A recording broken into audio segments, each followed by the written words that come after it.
सास का कायाकल्प। राधा को अपनी सास से बहुत प्यार था। मम्मी जी, आपकी साड़ी कितनी प्यारी लग रही है। काश मैं भी आपके जैसी साड़ी पहन पाती। अरे बेटा, हमारे जमाने में तो साड़ी ही चलती थी। तू क्या करेगी साड़ी पहनकर? दिन भर भागा दौड़ी करती है। साड़ी कंफर्टेबल नहीं फील कराएगी। तू तो ऐसे ही जचती है बेटा। राधा सास को लेकर घूमने जाती, सैर करती और उनसे खूब बातें किया करती थी। एक दिन, अरे राधा और माँ सुनो, अब हम लोगों को बम्बई चलना पड़ेगा। मेरी नई नौकरी वहीं लगी है। अरे वाह माँ, कितना मजा आएगा ना। अरे नहीं नहीं, मैं नहीं जाऊंगी।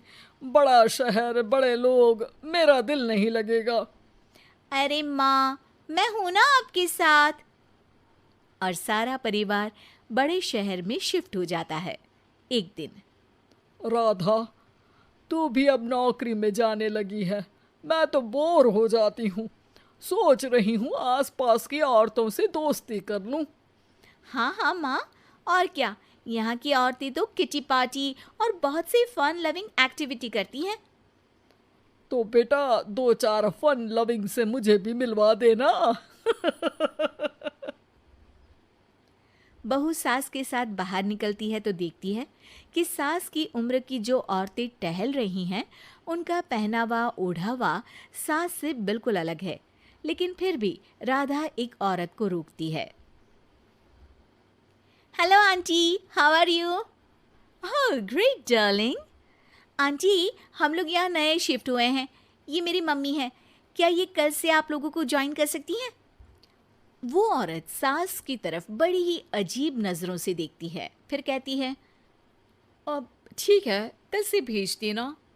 सास समझ जाती है कि उस औरत को वो ठीक नहीं लगी, लेकिन फिर भी वो कुछ नहीं बोलती। अगले दिन, अरे माँ, अच्छी सी साड़ी पहनकर तैयार होकर जाइए। आपको आपकी दोस्तों के पास जाना है ना।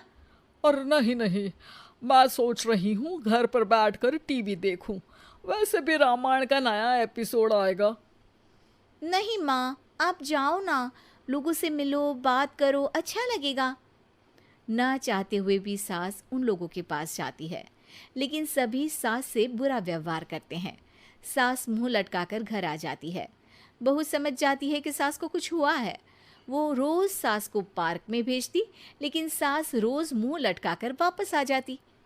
क्या हुआ माँ, आप बाहर जाकर खुश नहीं होती हैं? अरे बेटा, खुश तो हूँ लेकिन लेकिन क्या माँ, आपको तो लोगों से मिलना, बातें करना अच्छा लगता था। मैं देख रही हूँ कि आजकल आप बाहर से आती हैं तो परेशान सी दिखती हैं। सास कुछ नहीं कहती, अपने कमरे में चली जाती है। अगले दिन राधा चुपके से सास के पीछे पार्क में जाती है। हेलो, कैसे हैं आप लोग? एक औरत मुंह बनाकर साइड हो जाती है। सभी एक दूसरे से बात करती हैं, लेकिन राधा की सास साइड में चुपचाप अकेली बैठी रहती हैं। राधा घर आती है और सास के वापस आने का इंतजार करती है। सास मुंह लटकाकर घर आती है। अरे मम्मी जी, तब से इंतजार कर रही हूँ, जल्दी तैयार हो जाइए, मार्केट जाना है। राधा सास को लेकर बाजार जाती है और उन्हें कुछ मॉडर्न कपड़े दिलाती है। अगले दिन सास उन कपड़ों को पहनकर पार्क में जाती है। Oh my god, you are looking gorgeous. Beautiful top, कहाँ से लिया? हे, मेरे घर में कल किटी है, तुम जरूर आना। अजीब औरतें हो तुम लोग।